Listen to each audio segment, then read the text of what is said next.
At midnight, December 2nd, 1984, the worst industrial accident in history occurred at a U.S.-owned pesticide manufacturing plant in Bhopal, India. It was a reactive chemical accident. Methyl isocyanate is highly reactive with water. Dennis Hendershot is an industry consultant in chemical process safety and has toured the now abandoned Bhopal accident site. Water got into the storage tank somehow. Water reacted with the methyl isocyanate, causing the release, which killed thousands of people. Thousands more died in the aftermath of Bhopal, and tens of thousands continue to suffer today. But Bhopal also brought about change. Bhopal totally changed the understanding of potential process safety hazards in the chemical industry. Bhopal spurred Congress to require new OSHA and EPA regulations covering chemical process safety. And Congress established the CSB to independently investigate chemical accidents. There have been many positive changes in chemical industry process safety since 1984, when the Bhopal nightmare occurred. But the CSB has found that accidents involving reactive chemicals still occur all too frequently and often with tragic results. This video focuses on 4 major accidents investigated by the CSB. Accidents that demonstrate what happens when reactions run out of control, resulting in fires, explosions, and toxic releases that cause death, injury, and environmental damage. Such an accident unfolded on the morning of January 31, 2006, when a vapor cloud exploded at the Synthron acrylic polymer manufacturing plant in Morganton, North Carolina. The blast killed 1 worker and injured 14 others. It destroyed the facility and damaged nearby structures. At Synthron, a seemingly minor increase in the size of a production batch led to a catastrophic explosion. It was a tragic example of what happens when process changes are not managed carefully. Synthron manufactured acrylic polymer coating additives in batches using a 1,500-gallon reactor located inside a production building. The company had produced the polymers for years without serious incident, typically using a 2-step process. In the first step, operators would partially fill the reactor with acrylic monomer and solvent, warm the vessel with steam, and then initiate and run the reaction for up to several hours. Later, in a second step, operators would gradually pump in the remaining acrylic monomer and continue the reaction until the vessel was nearly full of product. Both steps of the reaction generated heat, causing the solvent to boil. An overhead heat exchanger condensed the hot solvent vapors and sent cooler liquid back into the reactor, keeping the temperature and the reaction under control. Shortly before the accident, Synthron received an order for an acrylic product that was 12% larger than the standard batch size. Rather than fulfilling the order by making 2 smaller batches, managers decided to make a single, larger batch and to add all of the extra acrylic monomer during the first step of the process. But this was a critical mistake. Adding the extra monomer all at once more than doubled the heat released by the reaction. The heat exchanger could not condense the vapor quickly enough, and the temperature and pressure inside the vessel began to rise uncontrollably in a runaway reaction. The pressure caused the gasket on a hatch to fail, releasing flammable solvent vapor into the building. Employees heard a loud hissing sound, saw the escaping vapor, and fled the building. 4 workers gathered outside a doorway, where they were joined by the plant superintendent and the plant manager. One of the operators went back inside the building in an attempt to send emergency cooling water to the reactor, but it was too late. The operator returned to his companions outside. Seconds later, the solvent vapor in the building exploded. A worker who had remained inside the lower level of the plant was fatally burned, and 14 others were injured. The building was destroyed. The Synthron accident underscores the need for well-rehearsed evacuation plans. Furthermore, it's critically important for companies to carefully review the effects of making even small changes to reactive process conditions. Anytime you are rearranging molecules, you have reactive chemistry, and the potential for a reactive chemicals accident is possible. Dr. Daniel Crowell is a chemical engineering professor and process safety expert. If you don't mix the raw materials properly, if you add them in the wrong order, if you add the wrong materials into your process, you will lose control of the mass. In 2002, the CSB completed a comprehensive study of reactive chemical hazards, issuing key safety recommendations to OSHA and the EPA, as well as trade and industry groups. A number of the recommendations have yet to be adopted. The report identified 167 serious accidents involving uncontrolled chemical reactions in the United States over 2 decades, causing 108 deaths and hundreds of millions of dollars in property damage. More than half involve substances not covered under current federal process safety regulations. Between 2002 and 2007, the CSB investigated 10 additional serious reactive accidents and identified many others that caused deaths, injuries, evacuations, or property damage. Just because the initial screening method says you probably don't have a clearly identifiable reaction hazard, that doesn't mean that that reaction hazard doesn't exist. And you probably need to look into your chemicals and their properties and their reactive nature a lot more thoroughly than you think you need to. Reactive incidents can occur even when plant personnel are unaware that chemical reactions are taking place. That's what happened at an Augusta, Georgia plastics manufacturing plant in 2001. On March 13, 2001, 3 maintenance workers at the BP Amoco Polymers plant were killed while they were preparing to clean out a tank that held waste plastic. BP Amoco made high-performance nylon by pumping raw materials through a heated reactor and then using an extruder to form the hot plastic into solid pellets. During the first 50 minutes of startup, plastic considered to be unusable was diverted away from the extruder to a 750-gallon waste tank. Steam and gases escaped through a vent in the waste tank, preventing any accumulation of pressure inside. The contents of the tank were allowed to cool down over a period of hours. Workers then opened the cover to remove the waste plastic.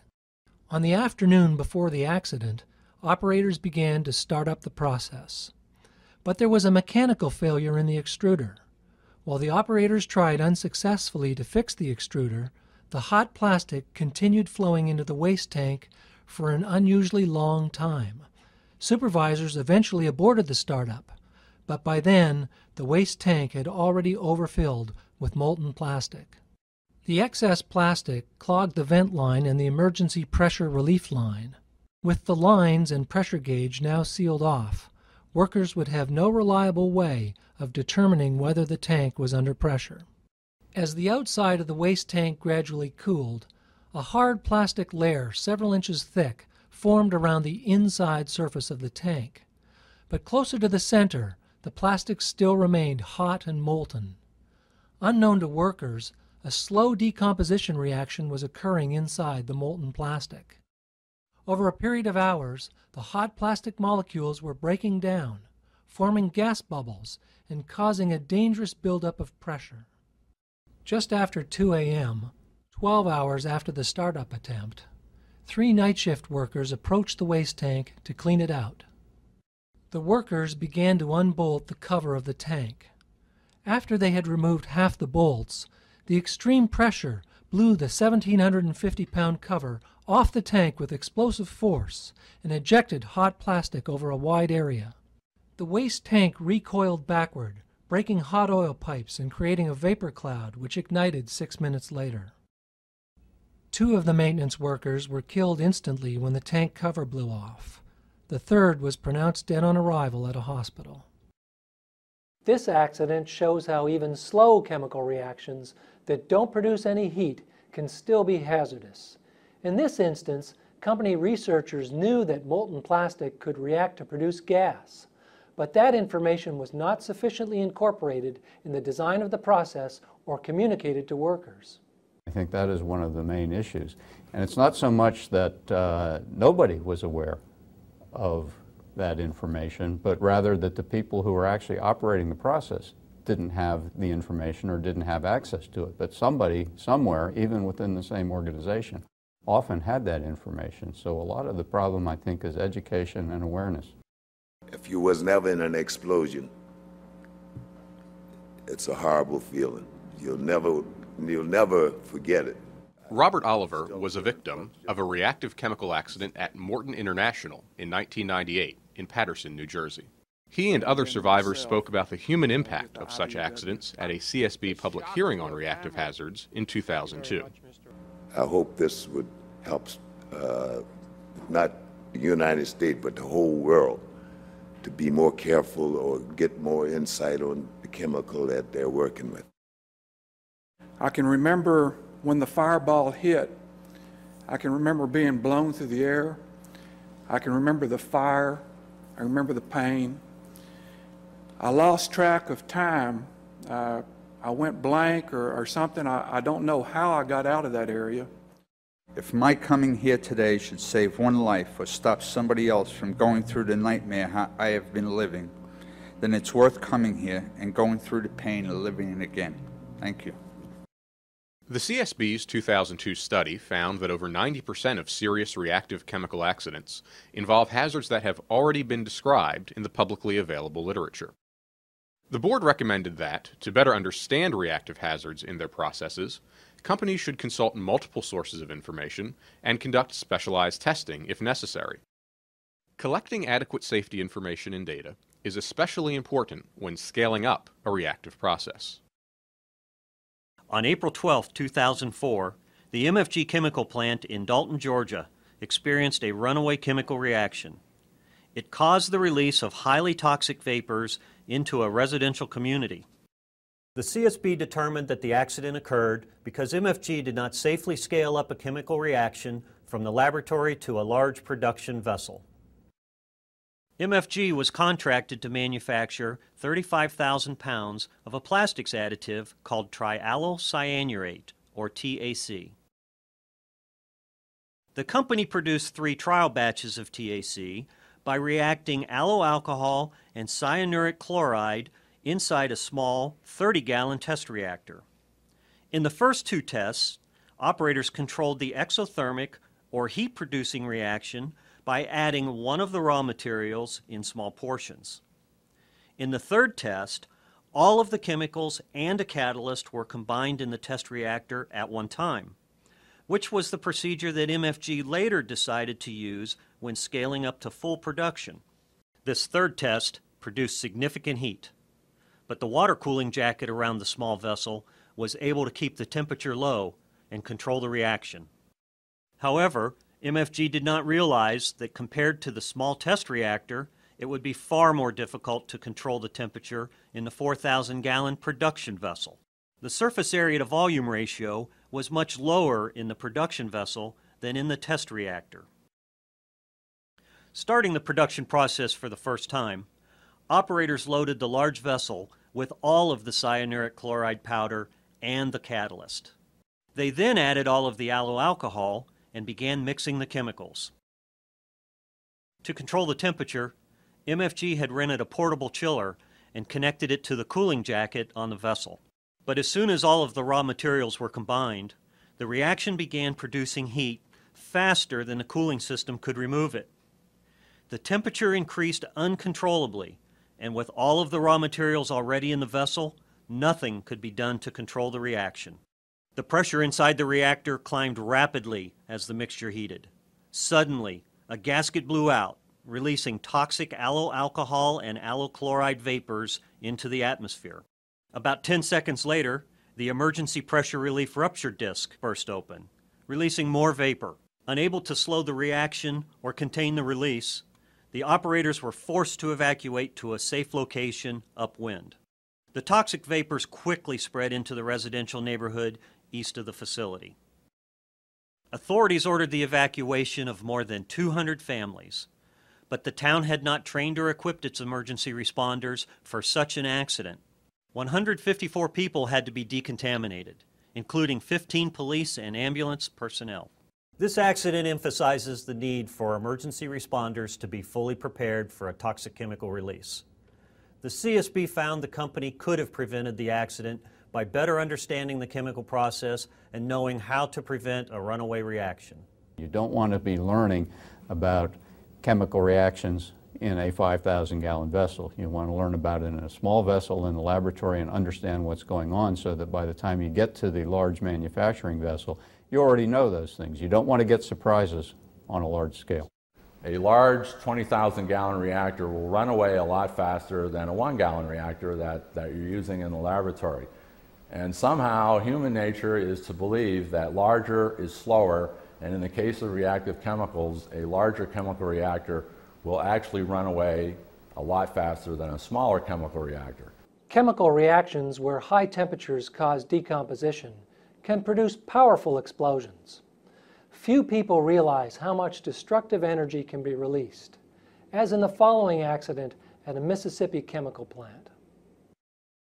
On October 13, 2002, an explosion tore apart a 145-foot distillation tower at the First Chemical Corporation in Pascagoula. 3 distillation towers at the facility separated and purified mononitrotoluene, or MNT, which is used in the manufacture of dyes and agricultural chemicals. The entire facility was shut down for routine maintenance. Plant operators decided to leave 1,200 gallons of MNT inside one tower during the shutdown. This would be safe at normal temperatures where MNT is stable. The heating was shut down on the 2 reboilers by closing the steam supply valves. But unknown to operators, these valves were corroded and worn. Steam leaked into both reboilers over a number of days, heating up the MNT, causing it to break down and become unstable. On the morning of the accident, the temperature inside the tower reached 450 degrees Fahrenheit. A dangerous runaway reaction began, rapidly forming gas and suddenly building up pressure inside the tower. The tower began to rumble, and employees saw material venting quickly from a breach high in the tower. A short time later, the tower ruptured. The violent explosion propelled the top 35 feet of the tower well beyond the plant site. Another piece of the tower sailed 500 feet and hit a storage tank of MNT, setting it ablaze. A 6-ton piece of the tower sidewall flew 1,100 feet and came to rest just 50 feet from a 250,000-barrel crude oil storage tank. A piece of shrapnel nearly hit a 500,000-pound tank of toxic anhydrous ammonia. Metal packing covered in flaming chemical residue ejected from the tower and rained down across the facility and neighboring plants. The explosion knocked down 3 operators who had taken shelter just inside the control room door. As the CSB found in its 2002 study, and in 10 subsequent investigations, reactive accidents can have serious and tragic results. To prevent these accidents, companies should identify and thoroughly evaluate reactive hazards in their processes. Appropriate emergency pressure relief systems and other design safeguards need to be in place. Companies should also develop effective operating procedures and training programs, and carefully manage any changes to existing processes.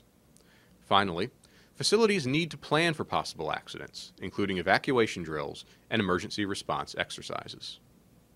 The most important thing to managing reactive chemistry hazards is that you have to have a thorough and complete understanding of your chemistry under design conditions and also under all foreseeable abnormal conditions. The main message I have is that we cannot avoid reactive chemical hazards. However, chemical plant accidents involving reactive hazards are unacceptable. The technology and the management systems do exist to produce these products safely. Much progress has been made in chemical process safety since the Bhopal accident in 1984. But deaths and injuries continue to occur from uncontrolled chemical reactions, and significant gaps remain in federal regulations and industry programs to control reactive hazards. It's time to redouble our efforts to prevent these tragedies. Thank you for watching this CSB safety video. For more information about the Reactive Hazards Study or other CSB investigations, please visit our website at csb.gov.